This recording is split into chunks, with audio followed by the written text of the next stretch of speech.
Hi, welcome. Today I would like to discuss how you can use the Angular 2 CLI to create your app. And so let's get started. Basically, you can install Angular CLI by using this command npm install globally Angular CLI. And once you have the Angular CLI, you can generate a new app by using ng-new and the name of the app. So let me just do that. I'm creating a new app called Hello App as we move along, and let's see what it does. And it takes a few minutes to do this, and as you can see, it's starting to create the hello app here, and it's creating all the source files, and your source files are going to be under this directory called src under hello app.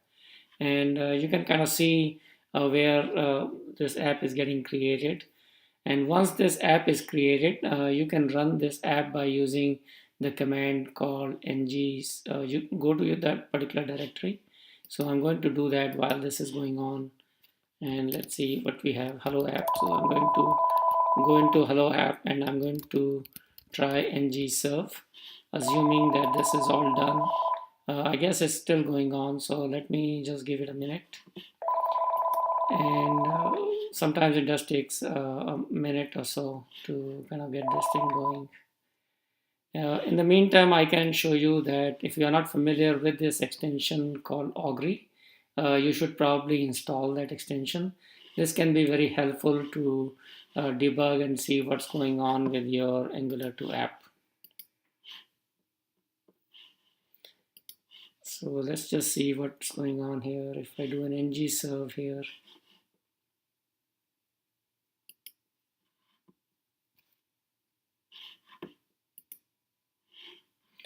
as ng-serve is the command you can locally start serving your Angular 2 app.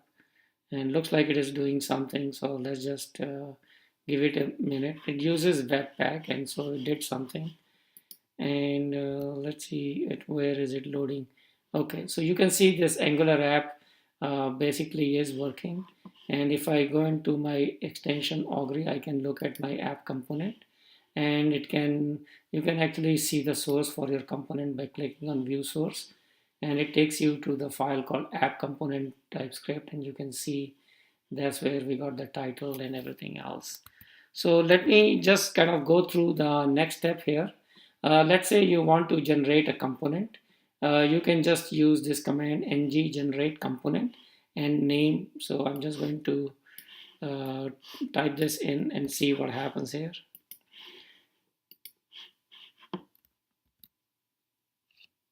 Oh, just a second. I have to be in the right directory here. So let me go into hello app.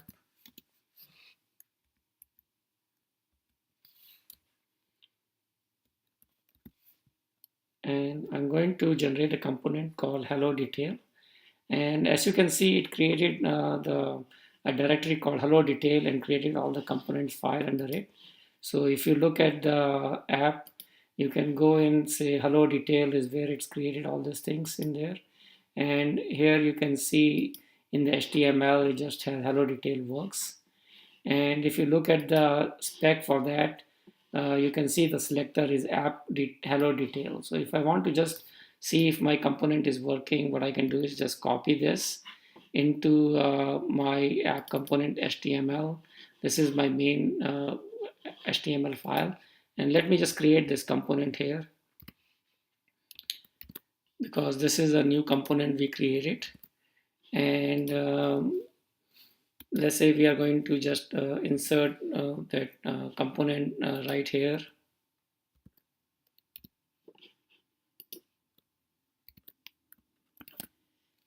And we can go in back in here and see, and you can see that the component got inserted and hello detail works shows up here. So one advantage you have here is that this component had to be used, I believe, in the modules. But if you can essentially play around with this and see where it is. So it's got the hello detail component here. It did the import, and so there's a lot of things that the ng CLI is already doing for you. So another thing you can kind of play around is to see how these things work. You can also generate a class and you can see what it does. So let's say I'm just not going to play around and show you all of this. I'll do some other tutorials to go over specific certain things and how to use that. But for now, let's just see what happens if I generate a class called first. As you can see, it gets generated under source app, and it's called, the name of the class is just going to be right here, and it's generated a dummy class here for you. If I generate a service, let's see what it does.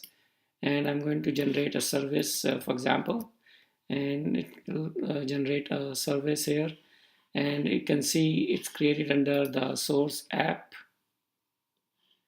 and the service got generated here, work.service. And here you can see the service got generated, and a lot of the things it's already can do that. And if I look at the modules, let me just take a quick look if it has anything in the modules for that. Not really, because I think you have to export it and get it in. Other components you can try is like a pipe. So you can generate a pipe as well. And for generate, there is an alias, so you can just do G. So I'm just going to do that and kind of show you what happens here. So if you do that, it says under the pipe, it changed the module also. So you can see the module got the pipe now. So importing of that pipe is also occurring. And here the pipe got created. Since I didn't give it a directory or anything, it got created in the main folder, custom pipe.ts. And here you can see you didn't have to remember that it implements pipe transform. It has to get pipe transform. All of those good things, you're kind of getting it for free, the boilerplate. And if you wanted to generate a new module, you can also do that by typing in ng module test. And here I'm doing that, and you can see it generated a new module called test.module. It's under the test. And here is a new module that got generated. So basically, I would highly recommend using this to generate any boilerplate components and classes and services you need in Angular 2. If you want to know more, I'm going to do individual tutorials on each of those other things. But for now, if you like to search, you can go to my website, gorassociates.com, and I'm going to put this under Angular 2 CLI, this video. So thank you very much, and you have a great day.